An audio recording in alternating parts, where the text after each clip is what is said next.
Assalamualaikum, welcome to Afra's Food Channel. அஸ்ஸலாமுஅலைக்கும். இன்னைக்கு நம்ம சேனல்ல பொரியல் பொடி எப்படி செய்யறதுன்னு பார்க்கலாங்க.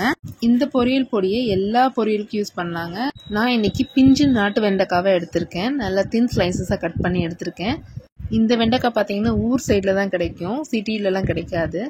இன்ஸ்டண்ட்டாக பொரியல் பொடி செஞ்சிடலாங்க. ஒரு க்ளீனான பவுலில் 1 டீஸ்பூன் வரமிளகாத்தூள் எடுத்திருக்கேன், 1/2 டீஸ்பூன் மிளகுத்தூள், 3/4 டீஸ்பூன் ஜீரகத்தூள் எடுத்திருக்கேங்க.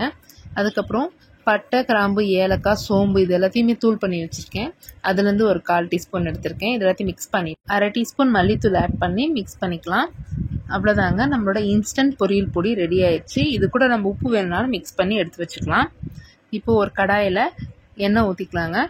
தேங்காய் எண்ணெய் கொஞ்சமும் கடலை எண்ணெய் கொஞ்சமும் ஆட் பண்ணிக்கலாம்.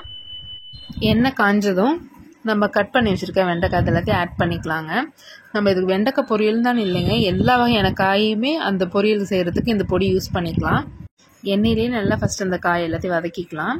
தேவையான அளவுக்கு உப்பு ஆட் பண்ணிவிட்டு நல்லா வதக்கி எடுத்துக்கலாம். இந்த பொரியல் பொடியை நீங்கள் தனியாக ஒட்டுமொத்தமாக செஞ்சு கூட நீங்கள் ஸ்டோர் பண்ணி வச்சுக்கலாம். காஞ்ச மிளகா, வரமல்லி, மிளகு, சீரகம், பட்டை, ஏலக்காய், கிராம்பு, சோம்பு இது எல்லாமே நீங்கள் தனியாக வறுத்து நீங்கள் அதுக்கப்புறம் பொடி பண்ணி கூட ஒரு ஏர்டைட் கண்டெய்னரில் ஸ்டோர் பண்ணி வச்சுக்கலாம். இப்போ இந்த பொரியலுக்கு தேவையான அளவுக்கு ஒரு 2 டேபிள் ஸ்பூன் அளவுக்கு பொரியல் பொடி ஆட் பண்ணி நல்லா வதக்கி விட்ருக்கேன்.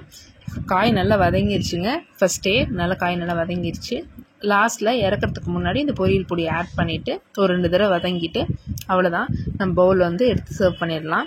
இது நீங்களும் வீட்டில் கண்டிப்பாக ட்ரை பண்ணி பாருங்கள். உங்கள் கிட்ஸ்க்கு முதற்கொண்டு எல்லாருக்கும் ரொம்ப பிடிக்கும். ட்ரை பண்ணி பார்த்துட்டு எப்படி வந்துச்சுன்னு மறக்காமல் எங்களுக்கு கமெண்ட் பண்ணுங்கள். ஜஸாக்கல்லாஹு ஹைர்.